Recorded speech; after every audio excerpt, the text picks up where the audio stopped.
You are listening to Personalization Outbreak, a podcast about the collapse of traditional corporate standards in today's more personalized world. I'm Glenn Llopis.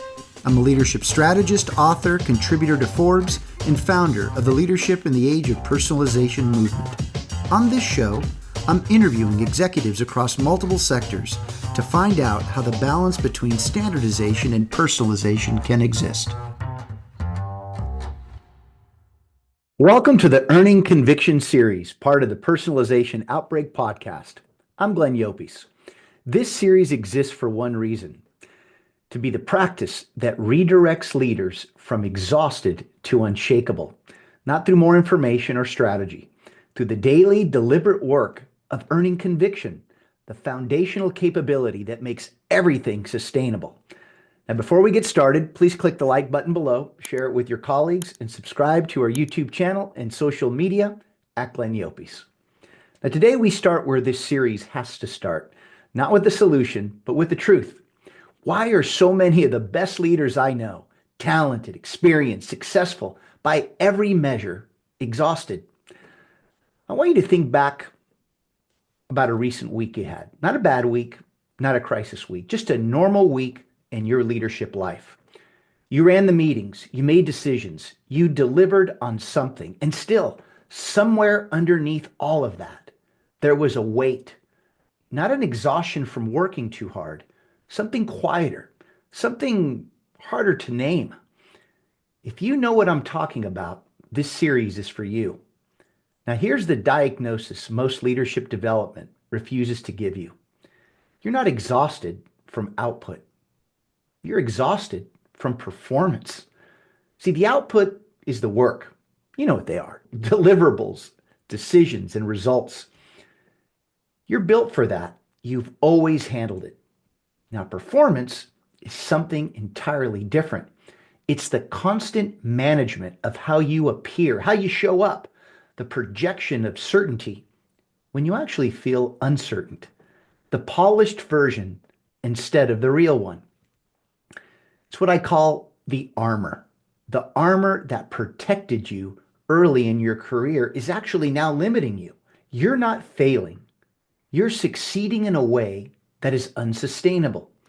I know this exhaustion intimately because, like you, I've lived it. For the first 15 years of my career, I performed the successful executive. I projected the competent consultant. I maintained the polished professional image. And I was depleting myself in the process.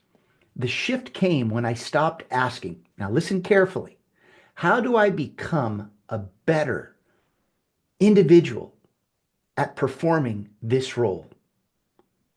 And started asking, how do I become the real me and redirect this considerable energy towards something actually sustainable? See, that question changed everything.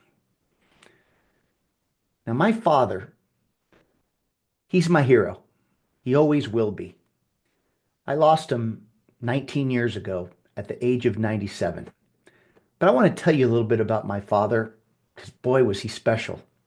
See, he left Cuba in 1959 with my mother, and almost with nothing, but an unshakable belief that he can build something better in America. And he didn't lack the credentials. He graduated from Cornell University in 1940. He had already revolutionized Cuban music with his quartet, Los Llopis. Go check him out on Google. It's pretty cool what has happened as his legacies continue to live on. Because see, my father and Los Llopis, they were the first group to integrate American rock and roll into the rhythms and sounds of Cuban music. In fact, it's what we call today as crossover music. And later, my dad was one of 3 chemists who formulated Miller Lite. See, my dad reinvented himself from chemist to pioneering musician, from music innovator back to chemist. And even decades later, he came back again to help me formulate products for my very first venture. See, each reinvention required the same thing: the conviction to act rather than remain comfortable with what he already knew. And throughout my ups and downs, when I face setbacks or question my path, my father would say the same thing. Keep going, son. Keep going. At the time, I thought he was just encouraging me. But what I understand now is what he was really teaching me. Have the conviction to keep believing in yourself and what you stand for, even when circumstances make it easier to quit. That is not just a father's wisdom. That is the definition of earned conviction. See, for 16 years, I built leadership frameworks that worked. In 2009, Earning Serendipity showed how to create opportunities through systemic practice. Lives changed. In 2017, the innovation mentality gave organizations the strategies for optimal deployment of how to manage opportunities, and the results were real. In 2019, Leadership in the Age of Personalization introduced the 5 shifts to balance standardization with personalization. I watched leaders unlock capacities that they didn't even know they had.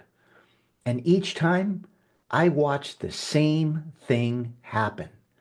Transformation would take hold, and then leaders would change. Their teams would come alive. And then gradually and persistently, standardization, that inertia, that gravitational pull took people back to the familiar. And I heard the same phrase again and again. This is too hard to sustain. Well, the work was right. The frameworks were sound. But sustaining transformation against relentless standardization required something I hadn't yet named. The foundational capability that my father had been teaching me this whole time. Conviction. See, your exhaustion isn't weakness, it's wisdom. Your body, your mind, and your spirit are trying to tell you you're missing something foundational. You don't need another framework. You don't need more strategies. What you need is the capability to sustain transformation, even when the organizational force pulls you back. Here's what this means practically. Transformation initiatives fail at unprecedented rates, not because the strategies were wrong, but because the leaders can't sustain them. And how can employees when they're exhausted against the organizational inertia? I mean, talented leaders burn out despite being more educated and more skilled than ever, not because they're working too hard, but because they're fighting constantly to maintain change against the systems designed to prevent it. See, that's what I call the conviction crisis. Conviction is that earned capability to reinvent when circumstances demand it, to act when outcomes are uncertain, and to build something new rather than cling to what is familiar.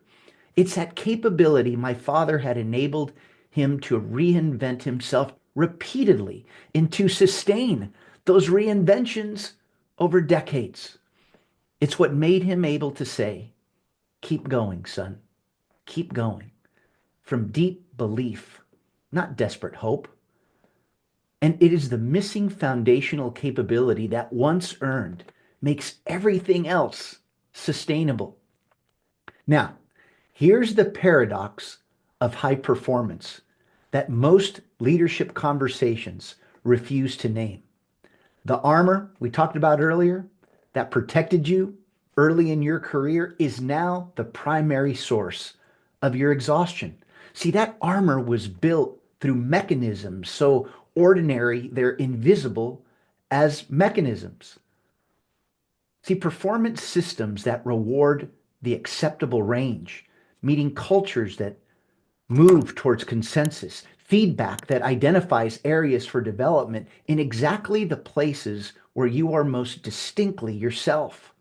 See, over time, you've learned what gets rewarded. So you add more armor every single year.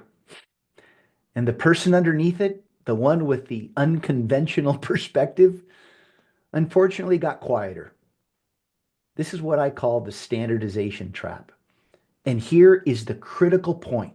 Stay with me. Here it comes. It's not your fault. See, early in your career, you adapted to what organizations needed you to be. And those adaptations became armor. The professional persona you built, confident, measured, within the acceptable range, protected you, helped you advance, get the promotions. And over time, it became the version of you that the organization knew, rewarded, and expected. You've succeeded by every external measure: promotions, compensation, recognition. But that success came at a cost: the exhausting performance of maintaining change against the constant gravitational pull towards the status quo. And that exhaustion, again, it isn't weakness. It's your system telling you something critical. You're missing something foundational. So before we close today, I want to give you something to sit with. 3 reflection questions. Not to fix anything, just to help you see more clearly.